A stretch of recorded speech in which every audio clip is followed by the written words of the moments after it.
પપ્પા, આ વખતે મેં એક્ઝામ આપી છે અને આ વખતે ફાઇનલ મારું મેરિટના લિસ્ટમાં મારું નામ આવશે.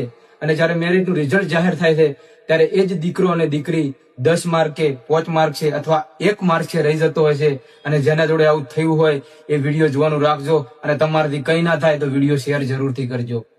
સાથીઓ, જે તારકભાઈ ઠાકોર ઓબીસી વર્ગીકરણની જે મહિમા લઈને ચાલ્યા છે, આપણે હંમેશા ખોટા નેતાઓને સાથ આપ્યો છે, ખોટી જગ્યાએ આપણે મિટિંગમાં હાજરી આપી છે અને ખરેખર આપણે સાચી જગ્યાએ હાજરી આપવાનો જયારે સમય આવ્યો છે ત્યારે આપણી જોડે ટાઈમ નથી. આવનારી પેઢીઓ પણ આપણને સવાલ કરશે મિત્રો કે તમારી જોડે તો સમાજની અંદર સૌથી વધારે ધારાસભ્યો હતા, તમારી સમાજ જોડે તો સંસદ સભ્યો હતા.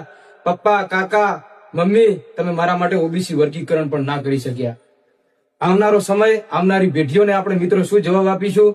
અને ઓબીસી વર્ગીકરણ એ કાયદાની અંદર લખેલું છે અને 4 થી 5 રાજ્યોની અંદર ઓબીસી વર્ગીકરણ થયેલું પણ છે, જેમાં ભાજપ પણ આવી ગયું અને કોંગ્રેસ પણ આવી ગયું. અને આખા ગુજરાતની વાત કરું, આ કોઈ પોલિટિશિયન મુદ્દો નથી. 20 થી 30 ધારાસભ્યોએ લેટર પેજમાં સમર્થન પણ જાહેર કર્યું છે, કોંગ્રેસ અને ભાજપ અને આપ ત્રણ પાર્ટીઓએ.